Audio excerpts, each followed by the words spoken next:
Hey,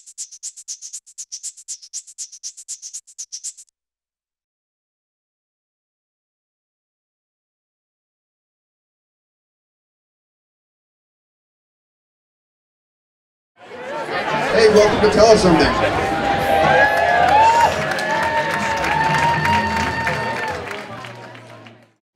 Erin O'Brien is happiest when she is in a park or listening to some sick beats. She probably sold you tickets at Rock and Rudy's for a show here at the Top Hat, and she's excited to be here tonight. Please welcome Erin O'Brien.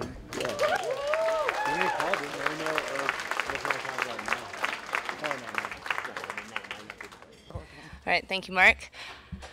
So, can you hear me? Okay.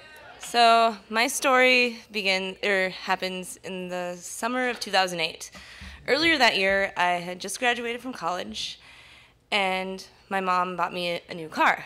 It was a 2005 Toyota Corolla with 30,000 miles on it. I'm like, I'm gonna have this thing forever. And it gets like 35 miles to the gallon. And so I decided that summer I wanted to go on a big road trip. And the boyfriend I was dating at the time, Pat, he was originally from Chicago, and I had never been to Chicago, and I never met his mom or his stepdad, so both of us decided it'd be fun to take a little road trip from Missoula to Chicago. And so that's what we did. We started, and so we went through Billings, and instead of going on I-90 through Wyoming into South Dakota, we took that Highway 212 that you take if you want to go to the Battle of the Little Bighorn Field or whatever. So we went through that. Well, we had started out in Billings. We got to Billings the night before, stayed with my cousin, and then started out that day. And this is the biggest road trip I've ever been on. I'm really nervous. I hate driving anyway. But I started out driving. So I'm like, I'm going to conquer my anxiety and just do it. And taking 212 is actually really nice because it's a 2-lane road and pretty peaceful for the most part. There's not very many people, or other cars, so I wasn't as nervous. So we're driving along, and there's not very much to see in southeastern Montana. It's farmland, horses, cows, no mountains. It's pretty desolate. So we're driving along, and next thing I see on the horizon is these black clouds, like huge black clouds, blacker than I've ever seen. And I'm thinking, oh no, this is going to be a big thunderstorm. And I'm also thinking, this could be a storm that could produce a tornado. But, you're just overthinking, Erin. You're overthinking. You're just nervous. It's just going to be a thunderstorm. It's fine. So we're driving along in the middle of nowhere, like I said, and it starts to get pretty windy. And so then I get really nervous, and I'm starting to panic a little bit. And then Pat says, look over there, there's a tornado. And I start freaking out. I'm like, oh my God, there is, oh, I don't know what to do. And he's like, just calm down, it's fine, just calm down. I'm like, how can I calm down? I grew up in Kalispell, we don't have tornadoes. I've never been in a tornado in my life, and it wasn't very big, but still, I looked over and saw it, and I was like, that is a tornado. Maybe if I don't look at it, it won't come to me. I'm just not gonna look. I'm just not gonna look at it. I'm just gonna keep driving. And then we keep, driving along still, and then there's a whole sheet of hail that starts coming down. And the hail is probably like, coin size, quarter size hail. Like, bigger than I've ever seen, and could do some damage. And I'm going like 70 miles an hour because I'm freaking out. So I want to get to the next destination as fast as possible, wherever that is. So I'm driving, and then Pat's like, we probably should pull over because this might crack, windshields could get cracked. And so I'm like, okay, fine. So pull over, and in the middle of nowhere, and it's coming down like buckets. Like, it sounds like people are dropping rocks from like a story above onto my car. And so we're just sitting there, and then the next thing we see, there's a line of bikers that are going the opposite way, because we were 2 hours away from Sturgis, and that was the end of the bike rally, so there was a bunch of bikers coming back from that. And a lot of them were going through the same thing we were sitting through, and a lot of them weren't wearing helmets. And I was like, oh my God, you guys must be in so much pain right now. I am so glad I have a car that is protecting us. So we're sitting, and it finally ends, and it looks like it just snowed. There's that much hail all over the road. So, you know, driving along, we drove another 20 miles or so, and we come to this little town. I don't even know if it's a town. Alzada. I don't know if any of you have ever heard of it, but it's in the very southeastern tip of Montana, and I think there's a population of 29 people. But it has a post office, a convenience store, and a bar. And I see the bar, and I pull right in, because I need a drink right now. And I look, you know, I get out and look at my car, and there's dents all over my new car. I'm like, damn it. Damaged already. Oh well, what can you do? Could have been worse.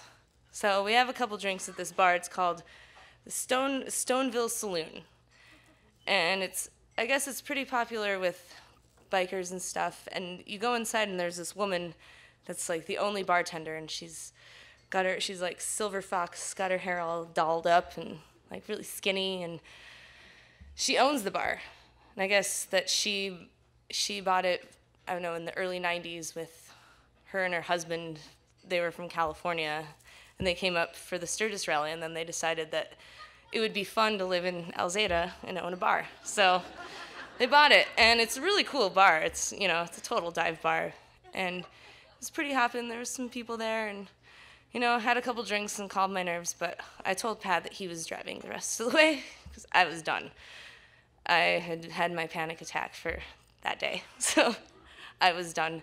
So the rest of the drive was pretty uneventful. We get to Chicago and stay there for about 10 days, and then we decided we want to come back, and we haven't been back in like 10 days, so we were just really excited to get home. And that night before, we had went to a Cubs game, and we woke up extremely hungover and decided it would be a good idea to just keep driving back. And we thought there'd be a place where we'd come to stop, but nope, we just kept on driving like the whole way from Chicago all the way to Missoula.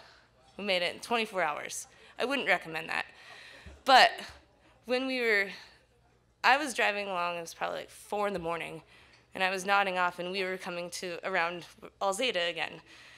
And I just remember, the next thing I'm seeing are these deer, like bucks, 2 of them like hopping, like bounding this road.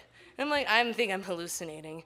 But I keep nodding off, and I'm like, oh God, this is real, this is real. Pat, you need to start driving right now, because I'm gonna hit a deer, and we're both gonna die. Thank God that didn't. I pulled over, nothing happened. He drove the rest of the way, and we made it back. But that was, you know, one of the most adventurous trips I've been on, and the longest trip. And, you know, it was fun, except for the tornado part. But it's fun to talk about now, and that was my story. So, thank you.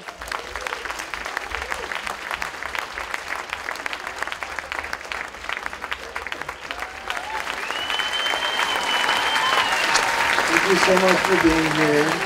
Thank you to all of the storytellers for getting up here and being so brave.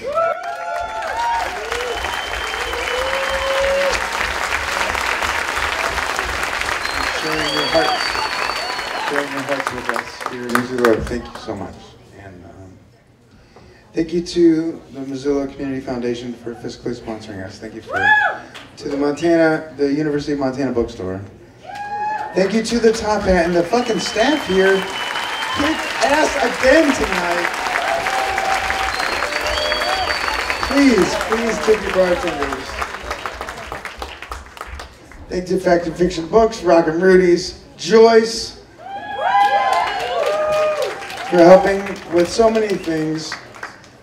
Miriam Griffin for designing the flyer this year is so awesome. Thank you to all of our storytellers. You guys are awesome. I was afraid that adventure would be like, well, I went on this trip to Amsterdam, and it was awesome.